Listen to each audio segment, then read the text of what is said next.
और भागीदारी मुझे लगा था उसमें से एक है। मैं आज इस देश की एक महिला होने के नाते बोलना चाहती हूं, एक वो महिला जो नौकरी करती थी और फिर लगा कि सार्वजनिक जीवन में बदलाव का सबसे सशक्त माध्यम है। दुनिया का सबसे बड़ा लोकतंत्र भारत को माना जाता है। लोकतंत्र यानी जनता का, जनता के लिए, जनता के द्वारा चुनी गई सरकार को जनतांत्रिक या लोकतंत्र कहते हैं। लेकिन नेता लोग इसके विपरीत काम करते हैं। हमारे देश में किसी का भी सरकार हो, विपक्ष और पक्ष जो संसद में बनाया गया है, विपक्ष का मतलब सिर्फ विरोध करना रह गया है। चाहे अच्छाई हो या बुराई हो, विपक्ष मतलब विरोध करना है। जो कांग्रेस पार्टी महिला आरक्षण बिल लाई थी, खुद उन्होंने इस बिल को 2009 में पास किया था। उस बिल को अब मोदी जी लेकर आए हैं तो इसका भी विरोध हो रहा है, लेकिन तरीका कुछ अलग है। इनको तो विरोध करना है। अब मैडम ये सुप्रिया श्रीनाथ बोल रही है, अब इसमें किंतु परंतु निकाल के इनको तो करना है, क्योंकि इनको मालूम है कि बीजेपी ले के आई है तो फिर फ़ायदा तो बीजेपी को हो जाएगा। इसलिए मैडम अपना वाला राग अपना शुरू कर दिए। लेकिन मैडम जनता सब जानती है। सुनिए आगे अभी मैडम क्या कह रही है। राजनीति से जुड़ जाना, ऐसा इस देश की बहुत सारी महिलाओं को लगता है। एक आधी आबादी है जिसको यह लगता है कि उनका प्रतिनिधित्व होना चाहिए, उनको आरक्षण मिलना चाहिए। तो जब मोदी सरकार ने विमेंस रिजर्वेशन बिल की, महिला आरक्षण की बात की, तो हम प्रफुल्लित हो उठे। हमें लगा चलो जो काम हमने शुरू किया था, जिसकी ओरिजिनल शिल्पकार यूपीए की सरकार श्रीमती सोनिया गांधी थी, हमने राज्यसभा में बिल पारित कराया था, अब वो क्रियान्वित होगा। लेकिन अब पता चला कि मोदी जी की नीति और नियत दोनों में खोट है। आज भी महिला आरक्षण पर किंतु परंतु अपितु से पूरा बिल भरा पड़ा है।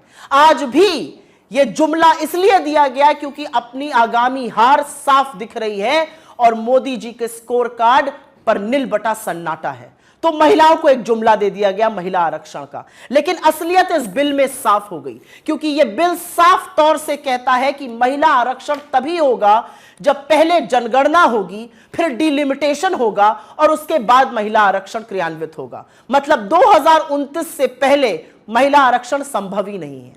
जिन लोगों को लग रहा था कि 2024 में 10 साल सत्ता चलाने के बाद मोदी जी एक काम तो अच्छा कर जाएंगे, उनको भी ठग लिया मोदी जी ने। आज इस देश की महिलाएं अपने आप को ठगा महसूस कर रही हैं, क्योंकि डिलिमिटेशन, जनगणना होते होते 2029 तक ही यह संभव हो पाएगा।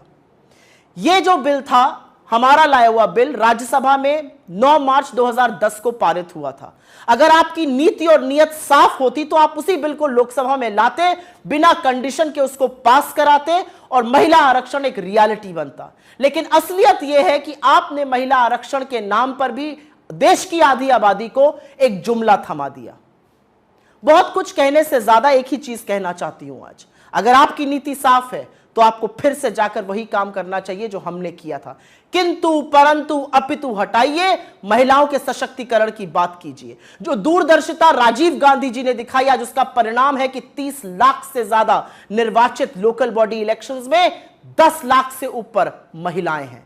जो दूरदर्शिता और दृढ़ निश्चय सोनिया जी ने और मनमोहन सिंह जी ने दिखाया था, वो एक बार अगर आप दिखाते तो 2024 के चुनावों में महिलाओं की 1/3 भागीदारी होती।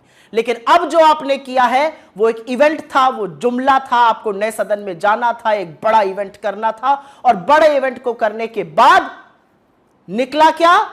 खोदा पहाड़ और निकली चूहिया। खोदा पहाड़ और पता चला 2024 में नहीं, ये तो 2029 में शायद संभव हो पाएगा। अगर आप चाहते तो आप जनगणना 2020 से 23 के बीच में करा सकते थे। सब कुछ हुआ लेकिन जनगणना नहीं हुई। फिर भी आपने जनगणना को और डिलिमिटेशन को एक क्राइटेरिया बनाया।